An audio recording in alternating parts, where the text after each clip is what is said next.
दोस्तों, आज मैं आपको एक ऐसी औरत की कहानी सुनाने वाली हूँ जो गरीबी और बच्चों की फरमाइशों के आगे मजबूर होकर गलत कदम उठाने पर मजबूर हुई। जैसा कि आप सबको पता है, आज के इस दौर में कोई किसी को मुफ्त में कुछ नहीं देता। हर चीज के बदले कुछ ना कुछ तो मांगा ही जाता है। ये कहानी एक ऐसी माँ की है जो अपने बच्चों के लिए ईद के कपड़े खरीदने दुकान पर जाती है। जब उसने दुकानदार से कपड़े मांगे तो दुकानदार ने उन कपड़ों के बदले क्या मांगा और क्यों वह माँ गलत कदम उठाने पर मजबूर हो गई, यह सब हम आज जानेंगे। ये एक ऐसी औरत की कहानी है जिसकी जिंदगी कभी बहुत खुशहाल हुआ करती थी। शौहर था, बच्चे थे, घर में खुशी थी, सब हंसते थे, सब मुस्कुराते थे। न खाने पीने की फिक्र थी, न पहनने ओढ़ने की। बच्चों को अगर कुछ चाहिए होता तो बाप फौरन लाकर देता और माँ भी हर वक्त खुश रहती थी। दिल से शुक्र अदा करती थी कि अल्लाह ने सब कुछ दिया है।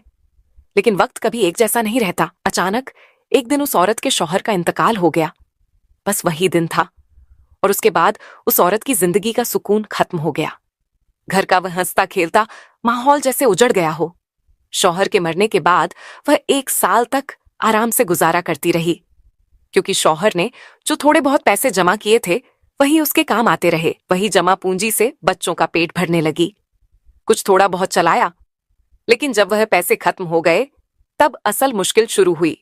फिर वह औरत कभी अपने माँ बाप से जाकर कुछ मांगती, कभी अपने भाइयों से और कभी सास ससुर के दरवाजे पर जा खड़ी होती। जब भी कुछ नहीं मिलता तो लोगों के घरों में काम करने चली जाती।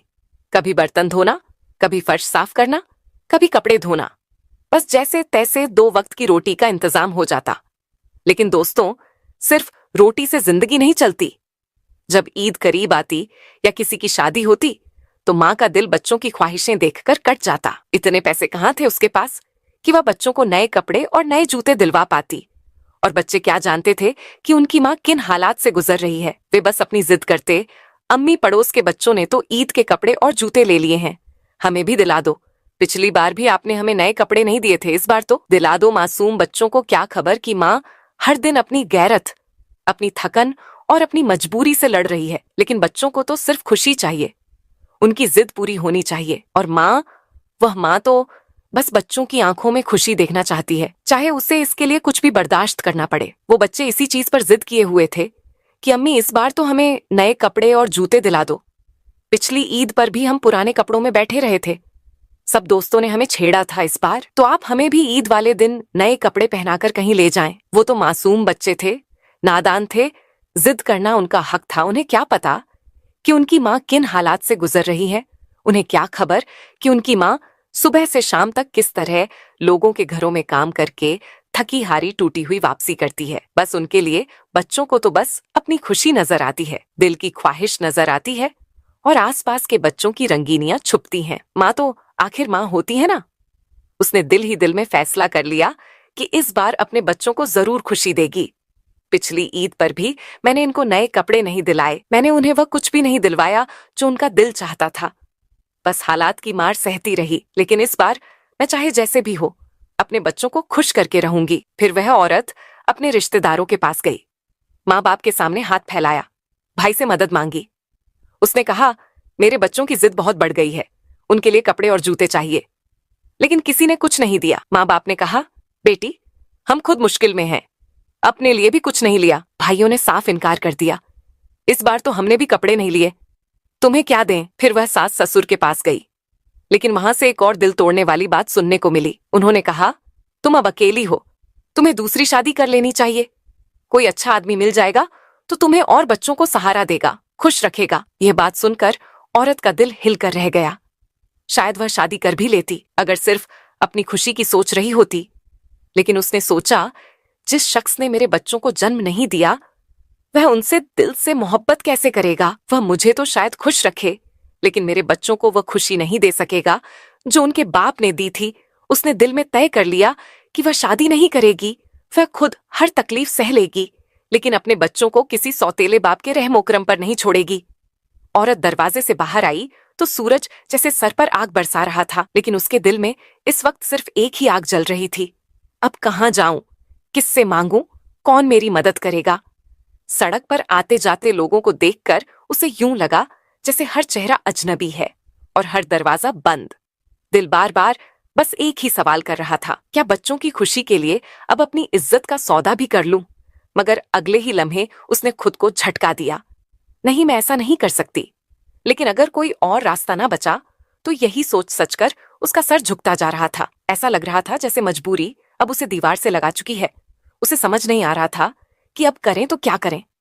जेब खाली थी, बच्चे जिद पर थे और हर दरवाजा बंद हो चुका था। अब वह औरत एक नए रास्ते की तरफ सोचने लगी और यहीं से उस वाक्य ने अगला मोड़ लेना शुरू किया। वह औरत दिल में सोचती रही, बच्चों की खुशी के लिए अगर मुझे शादी भी करनी पड़े तो शायद कर लूं, लेकिन ईद में सिर्फ 2 दिन बाकी थे। ऐसे वक्त में कौन शादी करता है? जो भी शादी करता वह ईद के बाद ही निकाह का वक्त देता। और बच्चे तो ईद पर ही खुशी मांग रहे थे, तो ये रास्ता भी बंद हो गया। अब वह औरत खाली हाथ टूटे दिल और नम आंखों के साथ वापस घर आ गई। घर आकर वह चुपचाप बैठ गई, सर दोनों घुटनों में देकर बस यही सोचती रही, करूं तो क्या करूं, कहाँ जाऊं, किससे मांगूं। अचानक उसे अपनी पड़ोसन की बात याद आई। कुछ दिन पहले उसकी पड़ोसन ने बताया था कि एक आदमी है जो कपड़े किस्तों पर देता है। पहले कपड़े दे देता है, पैसे बाद में लेता है, बस शर्त पूरी करो, मसला नहीं होता। औरत की आंखों में अब एक नई चमक थी, जैसे दिल ने आखिर हिम्मत जमा की हो। उसे लगा शायद किस्मत ने दरवाजा खटखटाया है। बच्चों का चेहरा उसकी आंखों में घूम गया और दिल से बस एक दुआ निकली, या अल्लाह, अगर यही रास्ता है तो इसे आसान बना दे और अगर इसमें फना है तो बचा ले। इसी उम्मीद पर उसने अपनी पड़ोसन का दरवाजा खटखटाया। फौरन अपनी पड़ोसन के पास गई और कहा, वह दुकान वाला कहाँ मिलेगा जो किस्तों पर कपड़े देता है? मुझे बच्चों के लिए लेने हैं। पड़ोसन ने दुकान का पता सब कुछ बता दिया, मगर साथ में एक और बात कही, देख बहन, दुकान वाला थोड़ा अजीब है, उसकी कुछ शर्तें होती हैं जो हर कोई पूरी नहीं कर पाता। औरत ने हैरानी से पूछा, ऐसी कौन सी शर्तें हैं जो मैं पूरी नहीं कर सकती?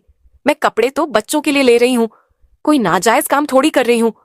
पड़ोसन ने हल्की आह भरते हुए कहा, मैं कुछ नहीं कह सकती बहन, तुम खुद जाकर देख लो, अगर शर्तें मुनासिब लगे तो ले लेना, वरना वापस आ जाना। औरत ने दिल में ठान लिया, मैं कोई गलत कदम नहीं उठाऊंगी, अगर बात ठीक हुई तो कपड़े ले लूंगी, वरना खाली हाथ लौट आऊंगी। अगले दिन वह औरत उस दुकान पर पहुंची जैसे आम दुकानदार कपड़े दिखाते हैं। वह भी कपड़े निकाल निकाल कर दिखाने लगा, मगर औरत ने उसे फौरन रोक दिया और कहा, भाई कपड़े दिखाने से पहले मेरी बात सुन लो, मेरे पास अभी पैसे नहीं है, मैंने सुना है आप किस्तों पर कपड़े देते हो।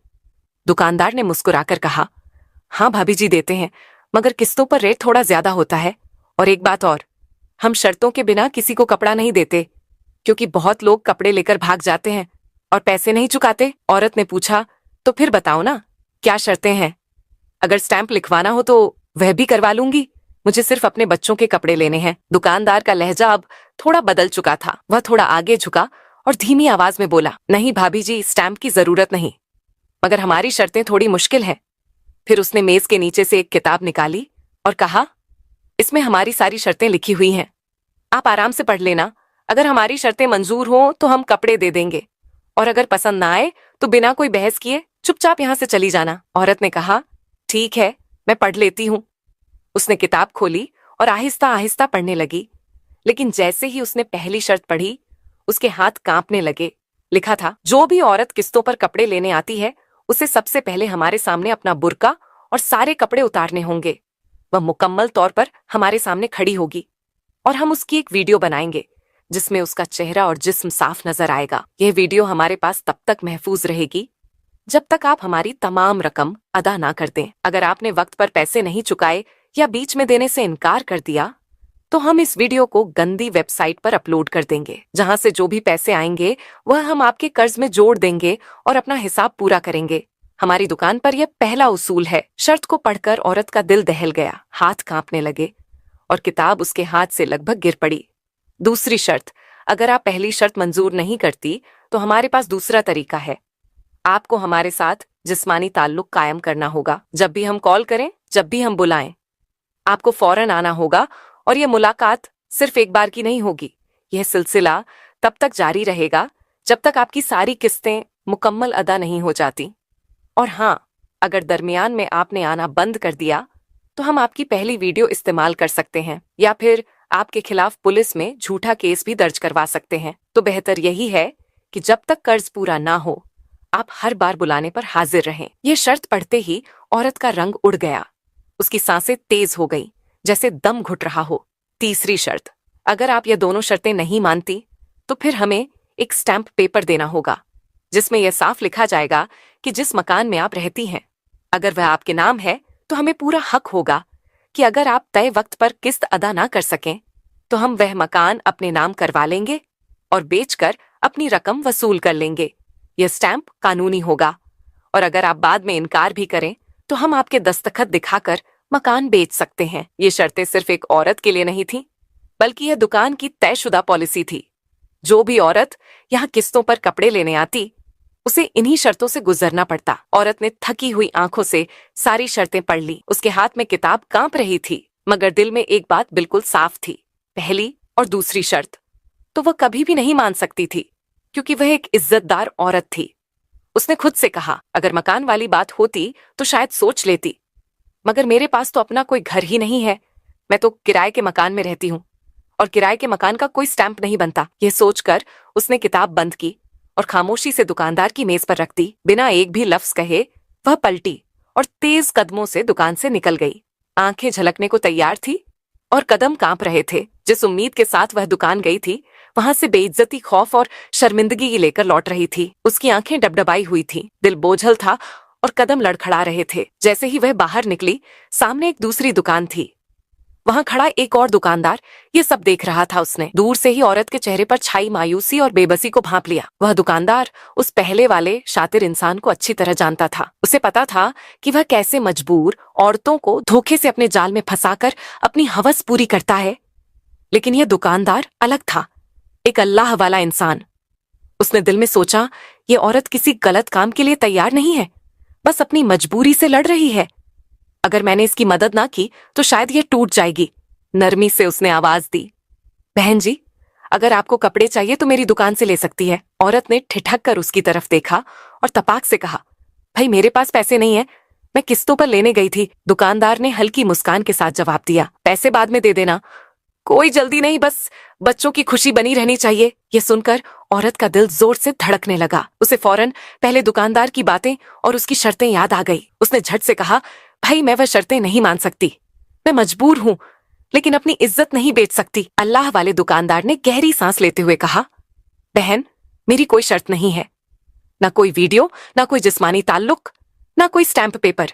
बस जब अल्लाह तुम्हें पैसे दे तब दे देना, ना जल्दी ना झोर जबरदस्ती। लेकिन औरत फिर भी डर गई। उसके दिल में अब किसी पर भरोसा करने की ताकत नहीं बची थी। उसके जहन में सिर्फ शक और डर था, कहीं यह भी कोई चाल तो नहीं, कोई नया जाल तो नहीं।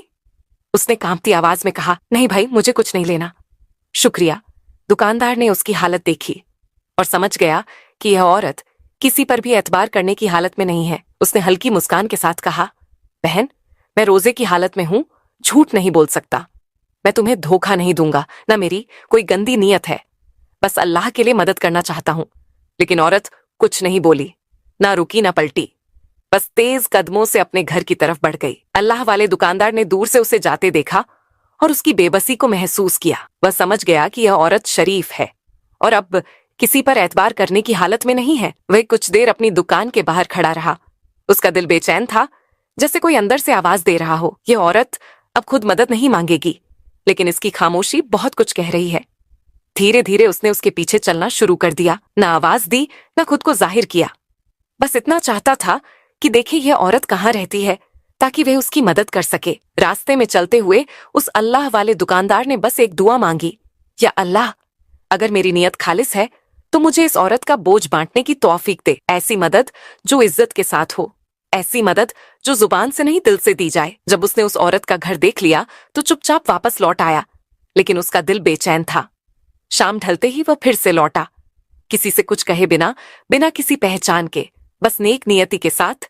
उसने कपड़ों के लिए जरूरी पैसे एक लिफाफे में रखे और दबे पांव उस औरत के घर के दरवाजे तक आया। फिर वह लिफाफा दरवाजे के नीचे से अंदर सरका दिया और बिना कोई निशानी छोड़े वापस लौट गया। ना नाम लिखा, ना कोई पैगाम छोड़ा, बस अल्लाह की रजा के लिए एक नेकी करके चुपचाप चला गया। उधर उस रात औरत खामोशी से जानमाज बिछाकर बैठ गई। दिल की हालत अजीब थी, आंखें नम थीं, जुबान खामोश थी, मगर दिल से एक आह उठ रही थी। फिर वह अल्लाह के सामने झुक गई और रोते हुए गिड़गिड़ाने लगी, ऐ मेरे अल्लाह, ऐ मेरे मालिक, तू ही जानता है मैं किस हाल में हूं। मैंने कब किसी के सामने हाथ फैलाए, तब किसी से सवाल किया। बस तेरे ही दर पर आई हूं, तू सब देख रहा है ना। मेरे बच्चों की जिद भी मेरी, खामोशी भी और मेरे खाली हाथ भी। ए अल्लाह, मैं जानती हूं कि तू हर चीज पर कादिर है। तू चाहे तो अंधेरी रात में भी रोशनी दे सकता है, तू चाहे तो बंद दरवाजों को खोल सकता है, तू चाहे तो बेसहारा को भी सहारा दे सकता है। वह रोती रही, दुआएं मांगती रही, और फिर इबादत करते करते कब उसकी आंख लग गई उसे खुद भी पता नहीं चला। सुबह जब वह उठी तो रोजमर्रा के कामकाज के लिए आंगन में आई, मगर जैसे ही उसकी नजर सहन में पड़ी, उसके कदम वहीं रुक गई। आंखें हैरत से फैल गई, दिल जोर से धड़कने लगा। जमीन पर एक लिफाफा पड़ा था। कुछ लम्हों तक वह बस उसे घूरती रही, जैसे यकीन ही ना आ रहा हो कि यह सब सच है या कोई सपना। किसी ने दरवाजा भी नहीं खटखटाया था, ना कोई आवाज आई, ना कोई निशानी छोड़ी। फिर यह कौन था? उसने कांपते हाथों से धीरे धीरे लिफाफा खोला। अंदर नोटों की गड्डी थी। वह कुछ पलों के लिए सुन्न रह गई, फिर उसके होठों से बेकाबू होकर बस एक जुमला निकला, अल्लाह, तूने मेरी सुन ली। तू वाकई देख रहा था। इतने पैसे थे कि अगर वह कुछ ना भी करे, सिर्फ बैठकर खाए, तो भी उसका घर आराम से 5 साल तक चल सकता था।